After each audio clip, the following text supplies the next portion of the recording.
Tere, mina olen Roman, see on Rene ja mul on tegelikult probleemiga rehabilitatsioonikeskus Eestis.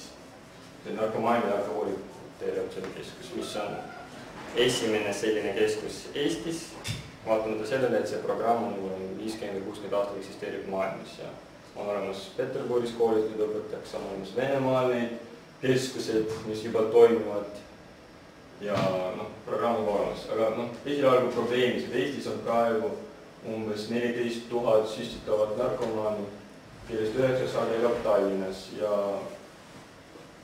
kui veel mõelda need, kes alkohoolikut ja kes süstitavaid toksikomaani või kõik muu või lihtsalt suitsitavad kanepit, siis see arv on lihtsalt Eesti jaoks liiga kõrge, see on väga tõsine teema vist ju. Ja me tegelesime just selle rehab community'ga.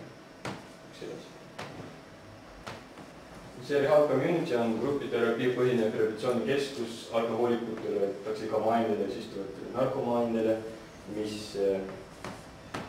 mille erinevus teistest meil olevatest keskustest, mis on neid talud. See põhierinevus on see, et seal puudub seos religiooniga ja siis ka see, et see on palju intensiivsem, see on intensiivne rehabilitatsioon, see on 42 päeva. Ja praegune maksus on 35 000, aga see sõltub just sellest, et kui palju inimesed on seal ja see ongi probleem, et inimesed on vähe, sest see just hakkas tegutsema alles detsembrist ja nende sellist suurt reklaamkampaaniat, kui seda võib niimoodi nimetada ei olnud, võiks tuua rohkem inimesi. 35 000 on ka sellepärast, et inimesed seal püsiksid, et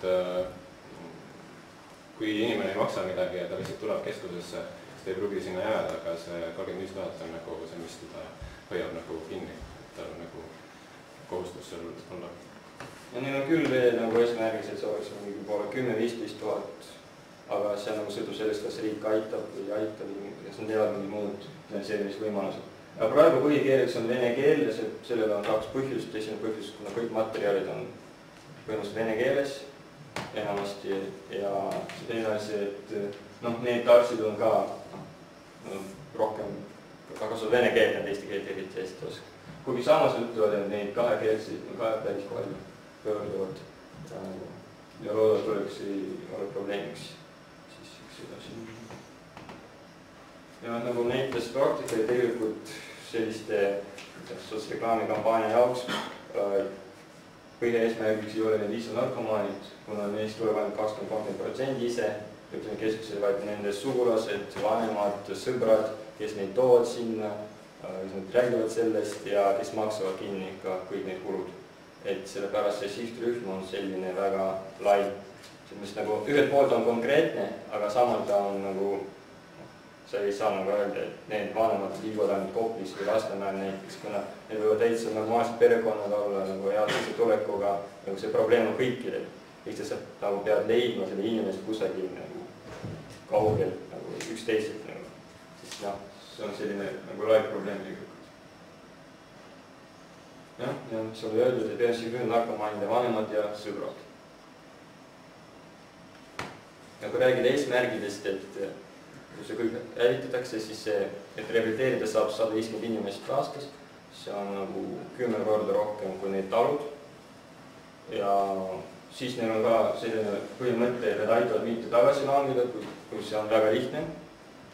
Tegelikult nad ei kasuta näiteks neid mingeid ainesid, kui nad tahavad inimest terviks saada, vaid see on puhtalt sotsialiseerimine käib.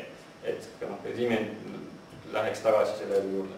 Puhtalt grupiteraapia. Jah, grupiteraapia, sellepärast tagasi langeda on tegelikult hästi lihtne, aga nad töötavad nende inimestega ka pärast seda, aitavad mitte langeda, kutsuvad nad alati võivad nende juurde pöörduda, kui tegelikult mingi probleem, siis need aitavad.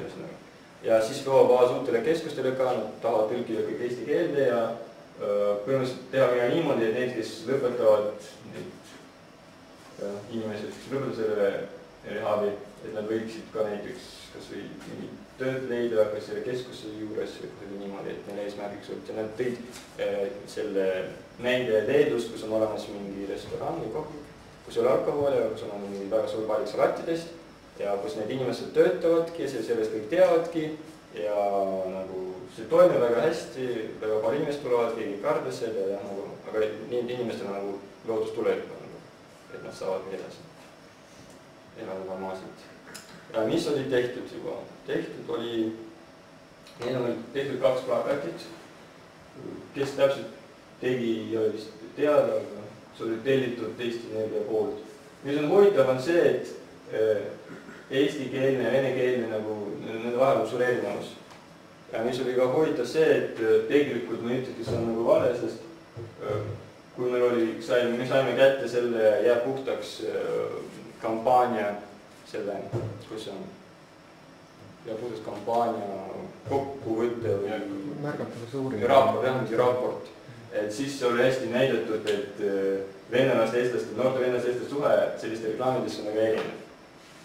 Et siis ma võiks isegi tuua, et näiteks Tallinna venekeelsed noored esitasid negatiivsemaid seisukohti ning väljendasid oma arvamust, et kampaania võiks olla oodatust vastupidine mõju. Kriitika oli paljuski mõeldud nende üldise seisukohast, et igasugune preventsioon ja kampaania on mõttetu ning sellesse valdkondadele tuleks rahva eraldada, peaks tegelema rohkem praktiliste probleemide lahendamisega. Noh, ja see natuke puudutas süngem, nagu ka plakat, kogu suhtumine sellesse.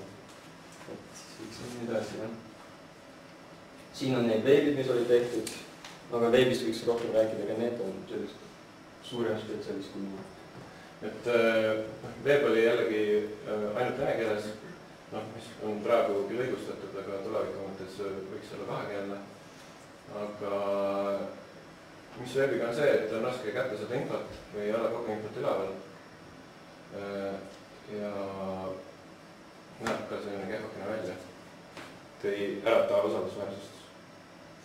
Ja teine leht, mis nüüd tehti, on natukene varem võib-olla, aga jällegi hästi sünge, mis nagu seoses selle plakati kogemusega ei tööta väga hästi. Sest ka Jüri sõnadest oli põhimõtteliselt see, et ei tohiks tegelikult teha süngeid reklaamkampaaniad või plakatid, sest peab vastupidi näitama, et milline elu on, et ta on nagu ilus, hea ja rõõmus ja nii edasi. Pigem mitte sünge, vaid selline elu rõõmus. Ja siis oli